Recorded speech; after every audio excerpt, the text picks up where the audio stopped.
Welcome, everyone. My name is Ed Arnold, and I'm Vice President of Products here at Leverage Point. This is another half-hour webinar in our monthly series of thought leadership in the area of pricing, sales, and marketing. Leverage Point provides the only software solution for value-based pricing. We offer a cloud-based collaboration platform that links all cross-functional team members involved in building and executing a value-based strategy. You can find out more about us by visiting our website, leveragepoint.com. That's where you'll find the recording and download of the slides for this and all our previous webinars, plus our newly reorganized resources section with articles, case studies, and blog. Now, during the webinar, if you have any specific questions or comments, please feel free to enter them in the right-hand panel in the questions section. And then later in the webinar, we'll respond to as many of them as we can. So now I'd like to introduce today's speaker. We are very pleased to have Stefan Liauzou with us today. And Stefan is President and CEO of Ardex Americas, but really, he's really much more than that.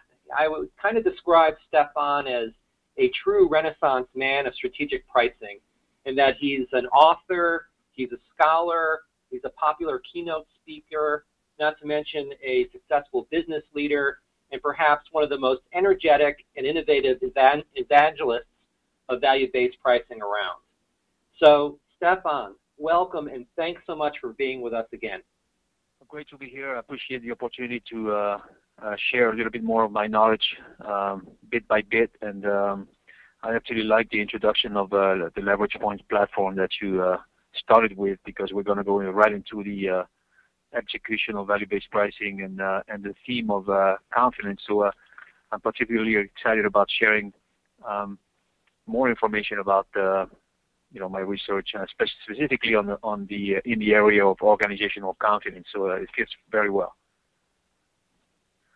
So let me start, talking to you a little bit about the research journey that I started in 2009, and which is ongoing, and probably for the next 6 months will be ongoing. But the theme of confidence in my research in pricing came at multiple levels and in multiple research projects that I launched. If you look at 2010, starting in 2010 with my qualitative interviews, a lot of these interviewees refer to the confidence construct, and indicated that building confidence with not only the sales force, with the marketing and pricing and the technical personnel was critical to implementing advanced pricing strategies and changing the overall orientation.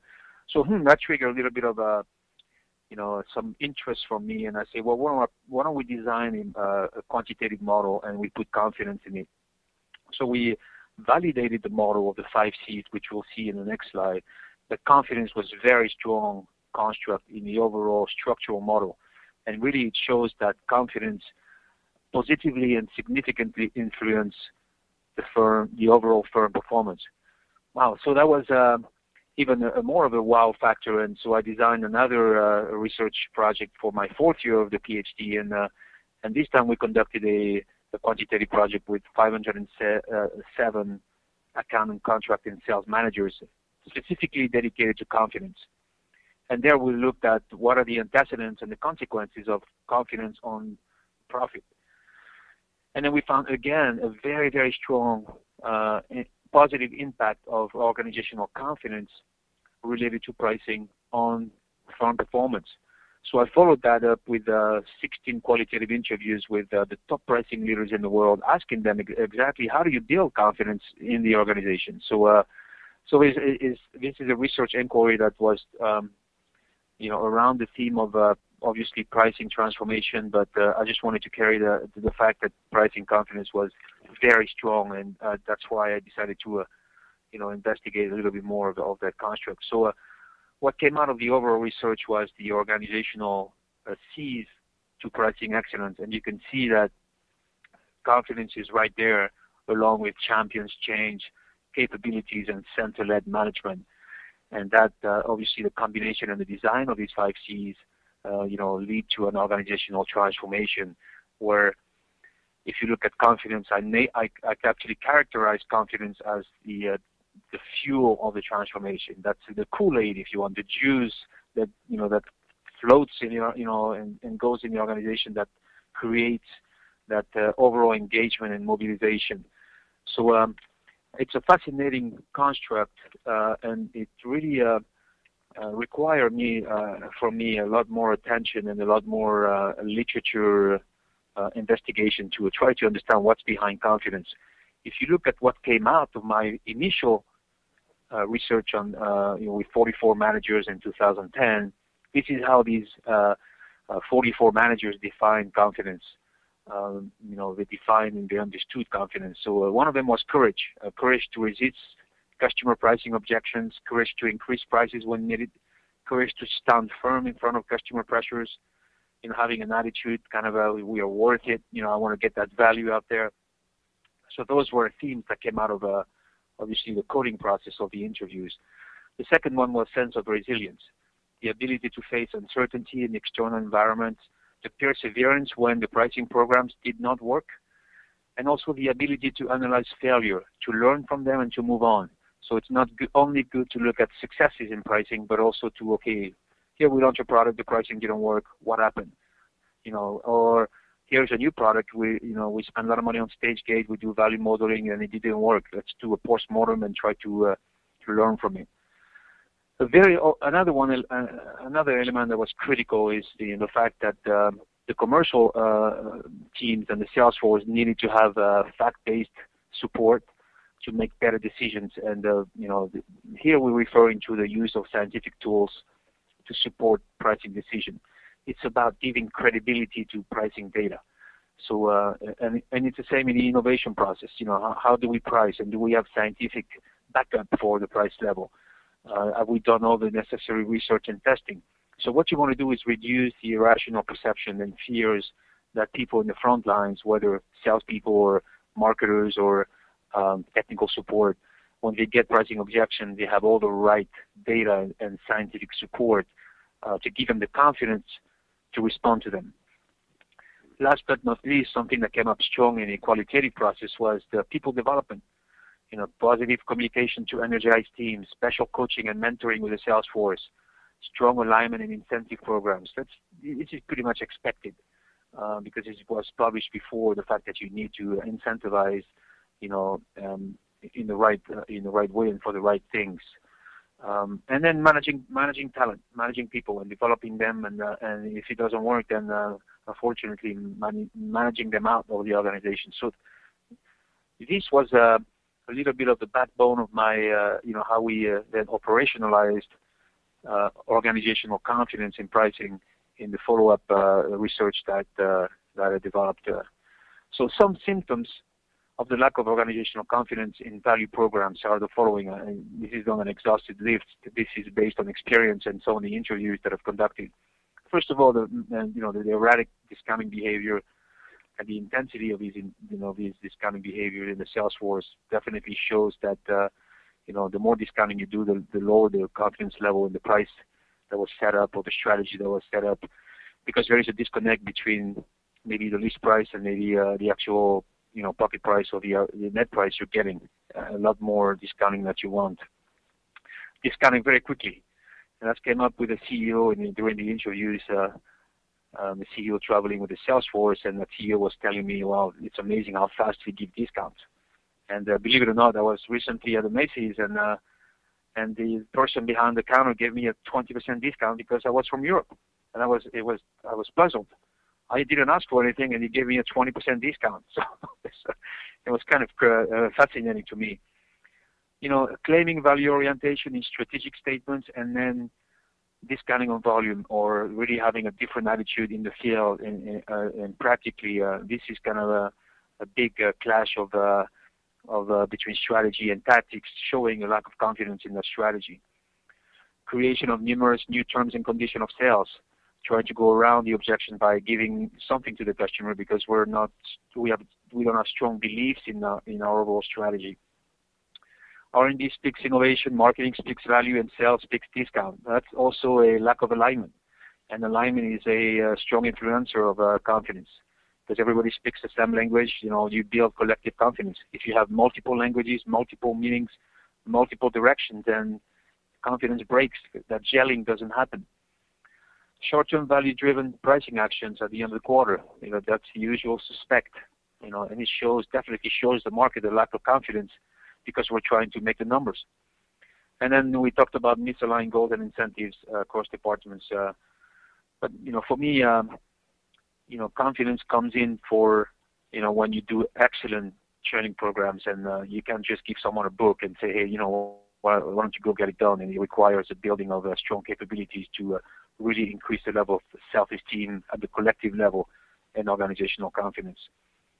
So what is confidence?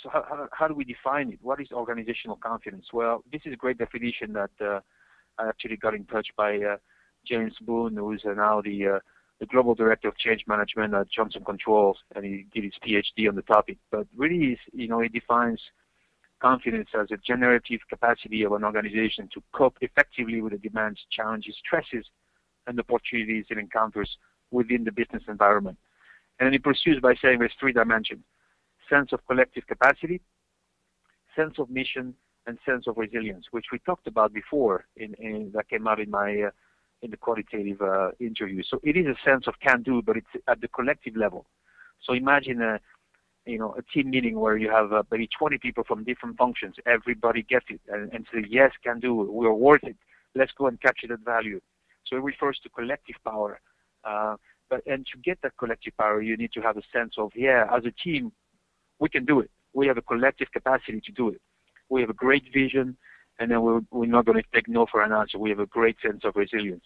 So this is how it's defined in literature, and I embrace that definition in the rest of my research later in the PhD. So we measure confidence then by looking at all these items here and asking 1 to 7 scales.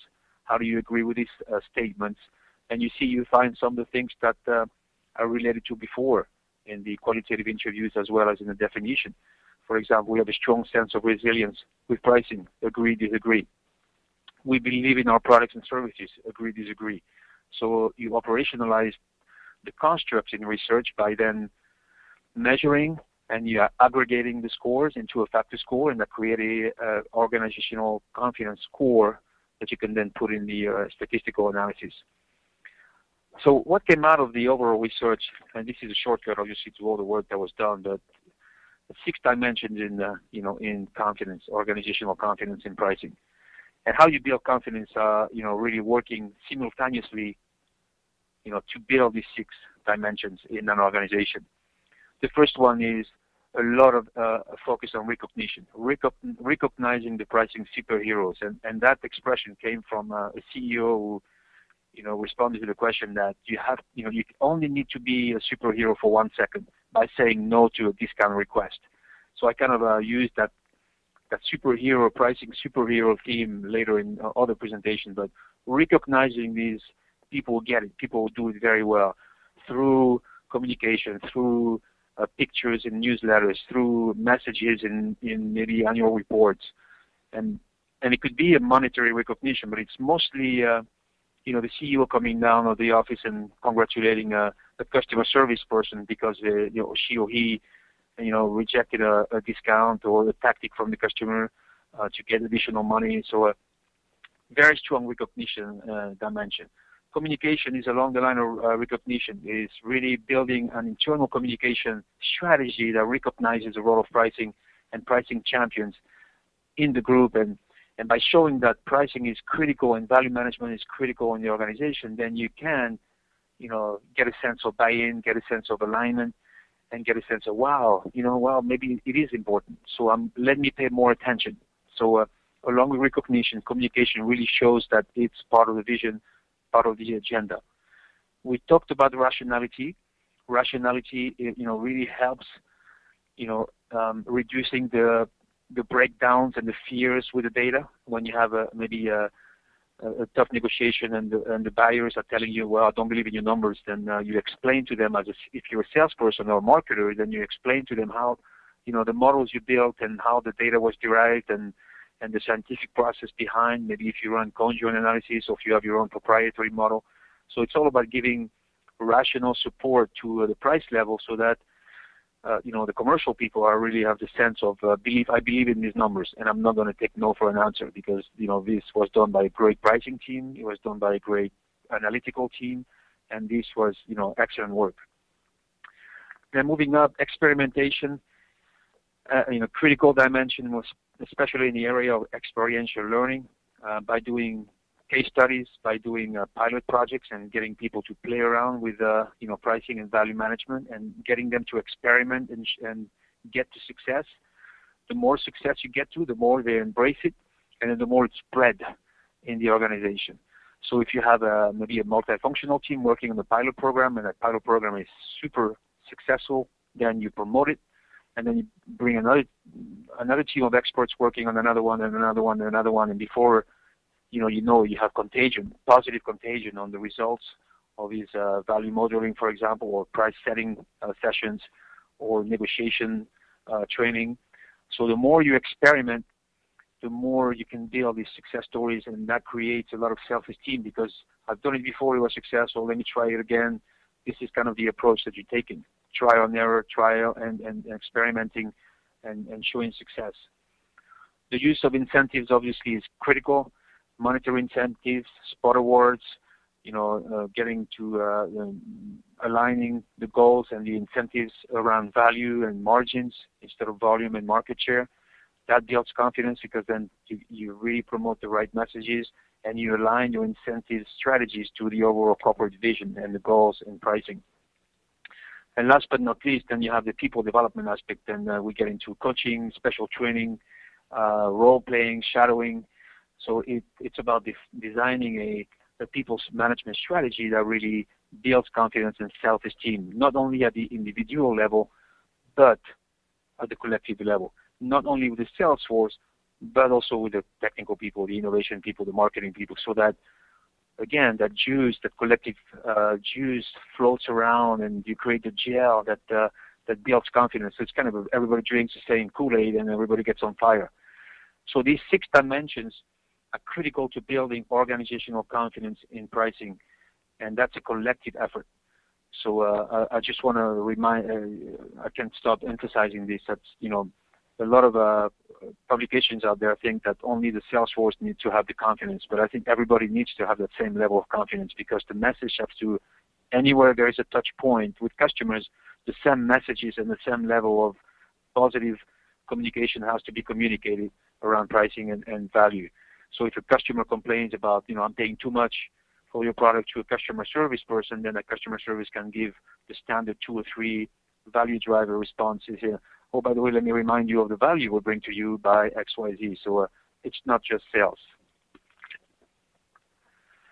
So how do you build self-esteem is really becomes a question of building beliefs and developing the people beliefs around these 5 different dimensions. Again, the beliefs in the offering, the beliefs in your collective power, the power of the team, having the right experts, feeling confident that with the experts in pricing or value, then we can get it done.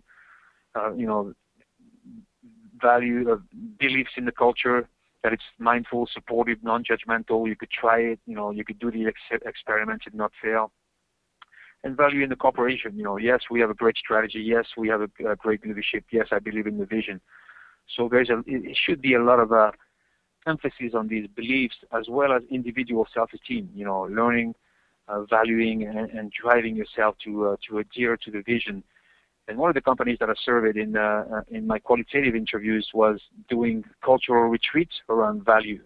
And everybody was required to go to a 2 or 3 day retreat, which we call them value Sherpas, and they would do beliefs building around the corporation, the values, the culture, to really emphasize that collective power of team building and collective confidence. So the role of beliefs in there is super critical.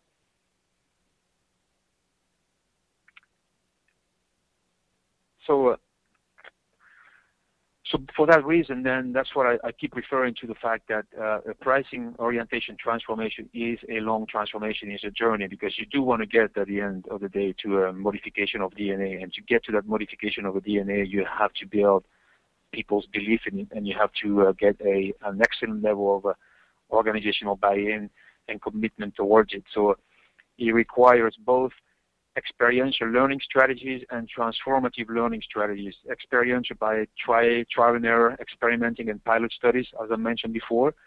Transformative because what you want to do is change your frame of reference and have people speak a different high-level positive language around confidence themes, and then make that change irreversible. You have to make sure that change is irreversible to transform the firm DNA.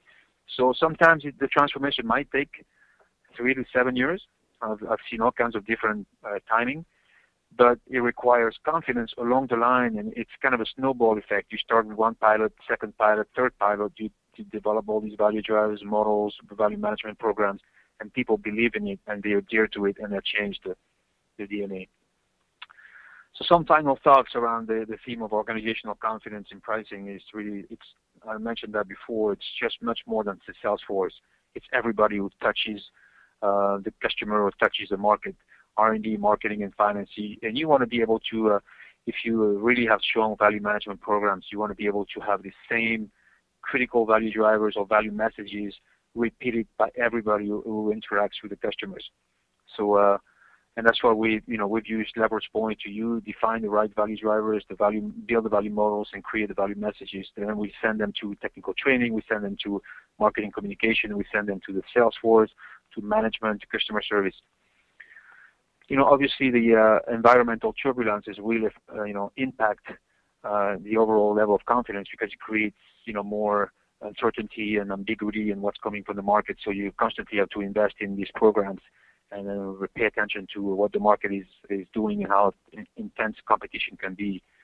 And you do have breaking investments in moments of discontinuity. We call that changes at the top, downsizing, re-engineering, because it's such a long transformation process to go through a confidence-building exercise. If you have a 2,000 or 3,000 employee company, then you really have to again pay attention to these potential breaks and continue investing. Confidence does not mean arrogance, and I interviewed companies that actually fell into the trap of being too arrogant versus confident. This is when you start, not respecting your customers and forcing things on the customers, and maybe not sharing enough of the value, and falling into the trap that you set competition up for success because you become too arrogant. So there's a fine line between confidence and arrogance. As well as confidence doesn't mean only high price or raising prices. Confidence also be able to go out there and say, hey, repositioning your product range and maybe readapting your price lists, and showing that what you're doing behind the scene in your strategy is really driven by market data and customer-centric approaches. And sometimes it'll require confidence when you reduce price and explaining why you're reducing prices. But that doesn't mean that you're confident only when you raise price. And finally, the whole concept of mindfulness is critical in the theme of confidence, and specifically when you get into pricing and value management, because it's difficult. And developing that kind of a DNA change requires resilience, attention to details, especially from top management, learning from failures, paying attention to the front line, going and travel the sales force, spend time with customer service people to see how they do it and to see what kind of objections they get. And then rely on experts. Many companies have essential teams of experts: marketing excellence, value excellence, sales excellence, pricing excellence. These people are great, and they can help you with the whole confidence-building exercise and make sure that people are comfortable going out there and delivering the pricing strategy to customers with great confidence. So at the end of the day, you want to build an army of pricing superheroes, not only in sales, but superheroes everywhere. Anybody you touch point with customers, then you have the same, superheroes carrying the value message to the market. And that concludes my short presentation. All right. Well, thanks so much, Stefan, for sharing your experiences. That was really a very informative presentation.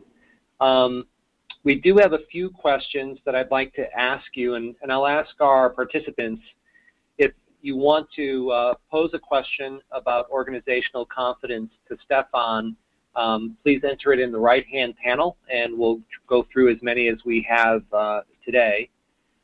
Before we do that, I do want to make a program note about our next webinar. That is coming up on September 17th. So we are taking August off for summer vacation. But on September 17th, we will have Brian Clark from IDC, International Data Corporation. And IDC is a premier global provider of market intelligence, advisory services, and events in the information technology, telecom, and consumer technology markets.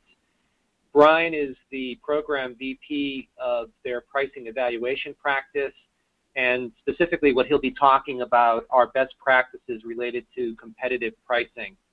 So definitely a topic of interest for many of us in the pricing industry, so stay tuned for that.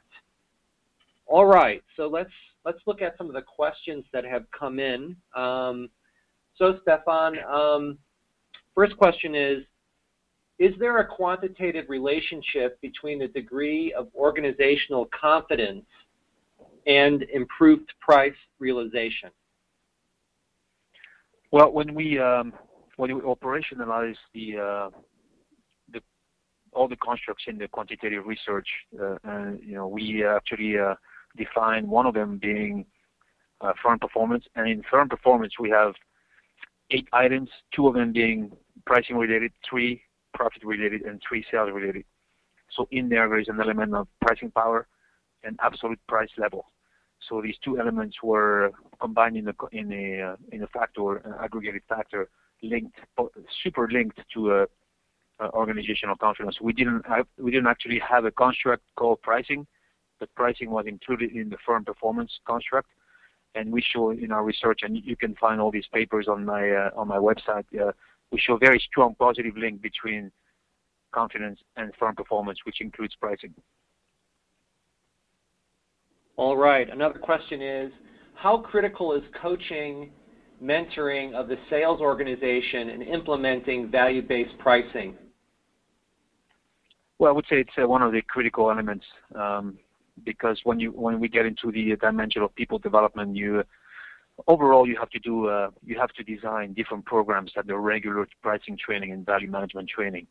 When you get into value selling and really training the commercial force, including marketers and others, business development people and application engineers, you really have to coach them in speaking the language of customers, being able to read the body language of customers, being able to deflect, tough objections. So it requires coaching in small groups, but also role playing. It requires shadowing of the best-in-class sales guys. So when we define, I'm in the process of, conceptualizing pricing training, around the themes of experiential learning and transformative learning. It's a different approach, and coaching is a huge element of it. And it has to be one-on-one coaching because some of the sales force, people in the sales force may not be able to express, their frustration, and you really have to go to at the level of self-esteem and try to understand why they're not willing to do it, why they're not confidence to do it, and a lot of that confidence lacking is self-esteem. So you can't do that in a group. You have to do one-on-one coaching. All right, we're still getting questions. This one says, high-level managers such as VPs and directors think they're driving a Ferrari while in reality they are driving a Buick Roadmaster. How do we get high-level execs to realize that change will not happen at the pace they anticipate? And what is a typical time frame to achieve DNA alteration? That's a good point, and actually I just finished recording an online course for PPS around pricing in the C-suite. It'll be available soon, but there's 2 things here. One is a lot of time top management is disconnected from really the true level of differentiation, and we just realized that here in implementing leverage point platform, we were able to really evaluate, measure the differential value. Sometimes you feel and you think you have differential value, but in essence, when you do the modeling in leverage point platform, you realize that it's not as strong as it is you thought it was. So that's one thing. And the second thing is you really have to, bring these executives in the field and experience the customer objections, and you have to really coach them on the fact that pricing is not only short-term gain. That's one of the myths from the C-suite. That pricing gains will happen, 2 years, 3 years, or 5 years from now, and you can't just base your decision on investments and support of pricing only with short-term gains, because you may have short-term wins, but at the end, it's a long-term investment. All right. So one other one is, comment about differences between sales and other types of people in the organization as it relates to organizational confidence. Well, here is why, there's different things. There is, if you have multiple people talking to customers, you want to have the same level of confidence and value messages. Okay, that's one thing. So you can have multiple different value messages. The customers need to hear it the same way with the same level of positive thinking and positive expression about, hey, we're the best, we deserve the value, et cetera, et cetera.